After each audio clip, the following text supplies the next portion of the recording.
Enough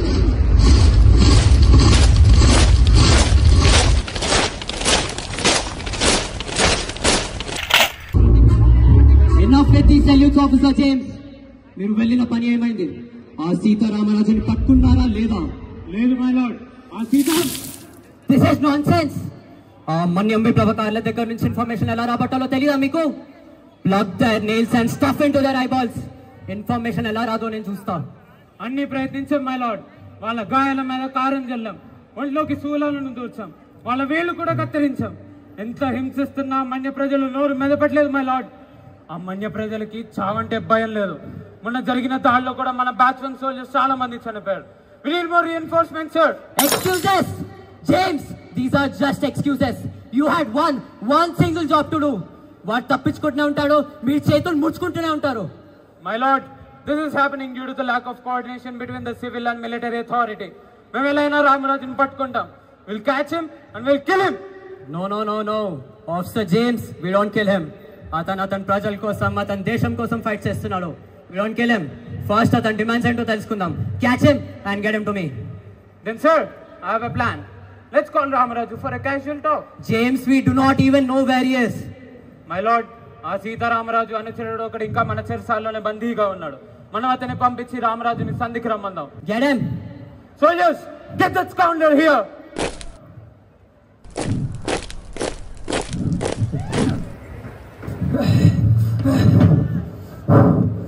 ఏయ్, నువ్వేనా సీతారామరాజు అనుచరుడివి? అవును. ఎక్కడ దాక్కున్నాడు మీ రామరాజు? మా బ్రిటిష్ ప్రభుత్వానికి భయపడి. ఏయ్, మా రామరాజుని ఏమని అన్నావా? అస్సలు మర్యాదగా ఉండదు. ఏం చేయగలుగుతాడు మీ రామరాజు? వాడు నిలబడితే నిప్పు కణం నిలబడినట్టుంటది, కలబడితే ఏగు సుక్క ఎగబడినట్టుంటది, ఎదురు పడితే సాగుకైనా చెమట దారబోతుంది, కాలమైనా బంధుకైనా వాడికి బాధ్యతది. ఇంటి పేరు అల్లూరి, సాగింది గోదావరి, నా అన్న నన్నెంబడ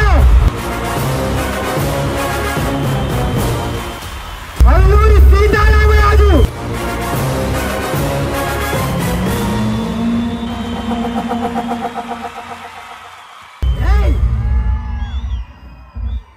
మా బ్రిటిష్ ప్రభుత్వంతో ఎలా మాట్లాడాలో తెలీదా నీకు? ఎక్కడిదిరా మీ బ్రిటిష్ ప్రభుత్వం? మా భారతదేశ ప్రజలు వస్తే ఆ ఉమ్ములో కట్టుకోపోతుంది మీ బ్రిటిష్ ప్రభుత్వం. ఆగు జేమ్స్, ఈ అడవి కుక్క మనకి ప్రాణాలతో ఉండడం ముఖ్యం. వెళ్ళి మీ రామరాజుతో చెప్పు, ఈ బ్రిటిష్ ఆఫీసర్ సంధికి పిలుస్తున్నారని. అడవిలో ఏం కావాలంటే అది ఇస్తానని చెప్పు. అవసరమైతే మొత్తం అడవి మీకు ఇచ్చేస్తాడని చెప్పు. Soldiers, leave that మాడిటర్.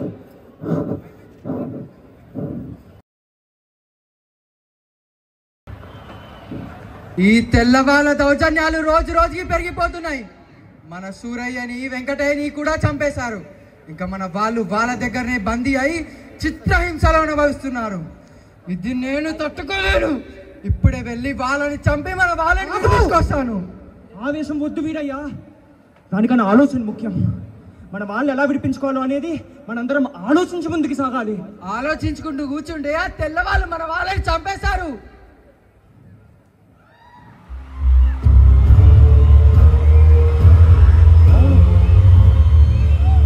అవును, ఆవేశన ఆలోచన రెండు మన ముఖ్యమే.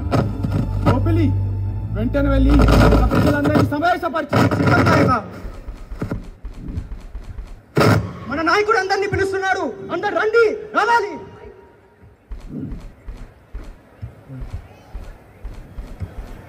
ఎంత దారుణం, ఎంత కుతంత్రం! తరతరాలుగా హాయిగా మన్యవస్త్రాలు వేసిన అడవులను చుట్టుముట్టి అందులో అమాయకపు మానవులను క్రూర మృగాలలో వేటాడతారా ఈ క్రూర నికృష్ట బ్రిటిష్ కిరాతకులు?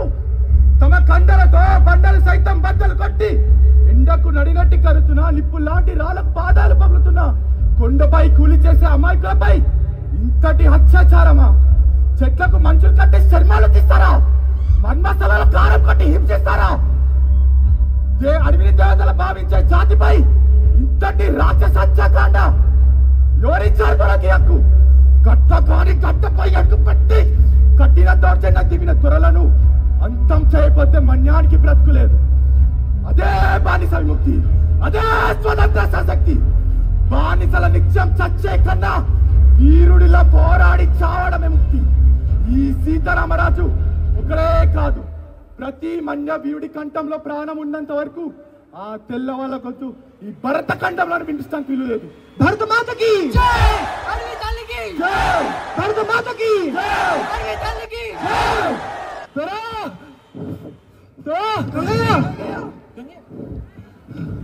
గంగయ్య ఏమైంది? ఆ తెల్లదొర పంపించాడు. మన వాళ్ళని అందరినీ చిత్రహింసలు పెట్టి చంపి పురుషాన్ని మాట్లాడతాడా? క్షణాన్ని మసి చేసి ఇప్పుడు మంటలా జరుపుతాడా? మనకు స్వతంత్రం ప్రకటిస్తా అన్నాడు. మన రాజ్యం మనకే అన్నాడు. రాజ్యం ఎవరిదైనా అడవికి శాంతి అవసరం. నేను వెళ్తాను. ఏం మాట్లాడుతున్నావు నాయక? అక్కడ ఖచ్చితంగా ఏదో కుట్ర పన్నా నాయక. నువ్వు వెళ్ళొద్దు నాయక, నువ్వు వెళ్ళొద్దు. ఆ తెల్లవాళ్ళు నీతి లేని మనుషులు నాయక. సంధికి వెళ్తే నేను బ్రతకనిస్తారా? నేను సంధికి వెళ్తాంది కారణం నా చావు బ్రతుకులు కాదు. నేను సంధికి వెళ్తాయినా కనీసం నా మన్యం జాతి కాస్త ఊపిరి పీల్చుకుంటానని.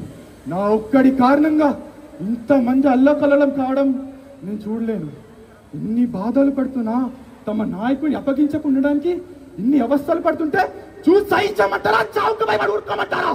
నువ్వు భయపడు, నీ గురించి మేం భయపడుతున్నాము. వాళ్ళు నిన్ను నిజంగా సంధికి పిలవలేదు నాయక. ఇది ఖచ్చితంగా ఏదో కుట్ర. పొరపాటున నీకేమన్నా అయితే ఈ మన్యం ఏమైపోతుంది నాయక?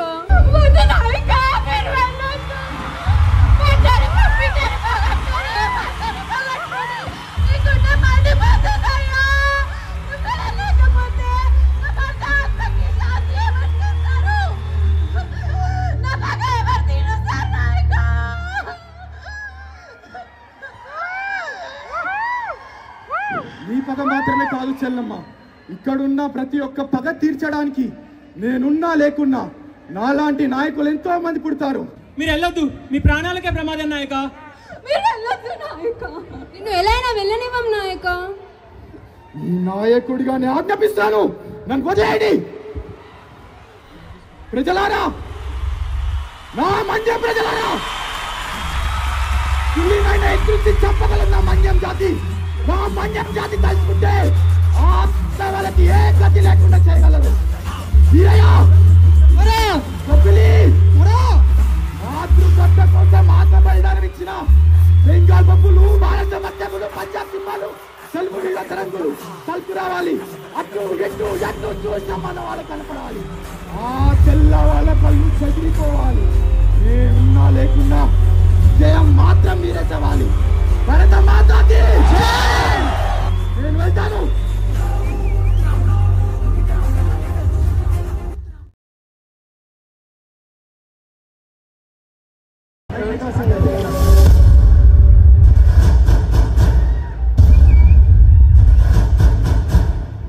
Welcome Ramaraju, welcome.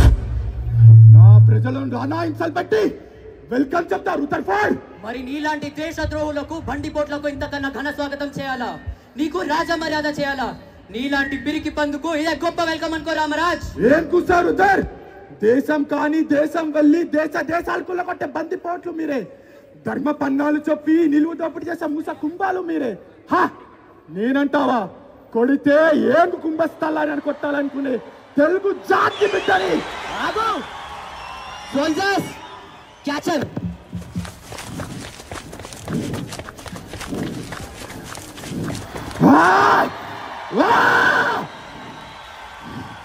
ఇంతమందికి ఏమన్నావు? పిరికివాడనా? ఎవర్రా పిరికివాడు? సంధి కనిపించి కాచడ చిత్తమవుతున్నావే, అది పిరికితనం కాదా? రారా ధైర్యం ఉంటే కాచు. ఇద్దరా తెలుగు బిడ్డకుండే, ఇద్దరా సీతారామరాజుకుండే. నీ గుండె నుంచి వచ్చే ప్రతి ఒక్క రక్త బిందువు నీ మృత్యు కోరే కొట్టాను కొట్ట సీతారామని గర్తిస్తాయి. మాటలు కట్టిపెట్టు రామరాజ్. ప్రపంచంలోనే ఎదురులేని సైనిక శక్తి బ్రిటిష్ సైనిక శక్తి.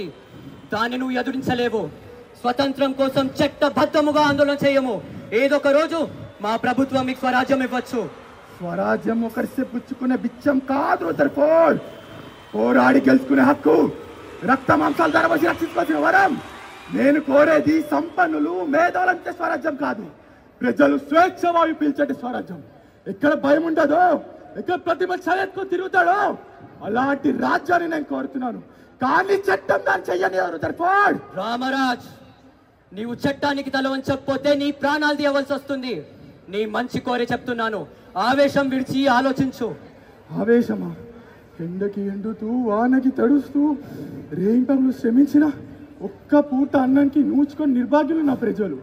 చాలేని బట్టలు శరీరానికి కప్పలేకపోతే అవమాన భారంతో సిగ్గుపడుతూ తిరిగే నా చెల్లెలు. తాగడానికి పాలు లేక, కనీసం గంజి లేక ఏడ్చి సొమ్మసిల్లిపోయి పసికందులు. వాళ్ళని చూసి ఆవేశపడక, ఆవేదన పడక నీతో మంతనాలు చేయనా? నీ దుష్ట రాజ్యం నా జాతిని సర్వనాశనం చేసింది. తరఫాడ్ ఆ కన్నీటి పావుల కరిగిన గుండె కరడు కట్టింది. మీ పాలనపై పగబట్టింది. రేగిన అగ్నిజాల చల్లారదు. మీ ఆఖరి తల ప్రాయ గడ్డలు పారిపోయేంత వరకు ఈ అగ్నిజాల చల్లారదు. ఈ నిప్పు తెరలే, ఈ రక్తవసాలే, ఈ జీవన మరణ పోరాటమే. రామరాజ్, నీ చావని నువ్వే కోరి తెచ్చుకుంటున్నావు. Soldiers, shoot him. ఇక్కడ కాదా తెల్ల కుక్క, ఇక్కడ కాదు.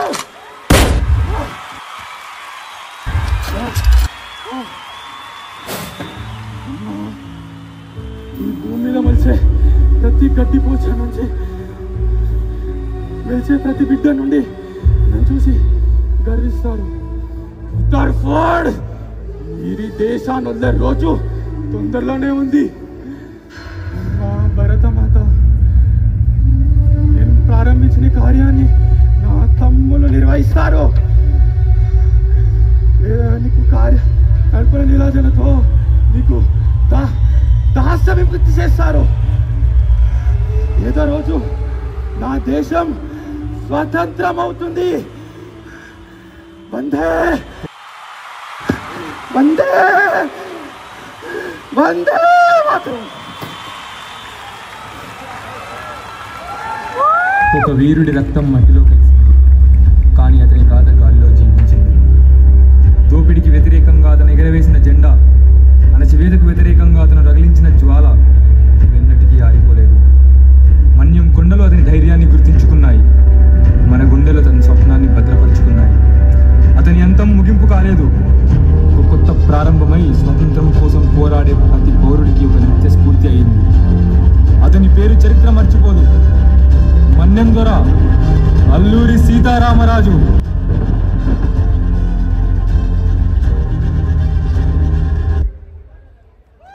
Thank you so much.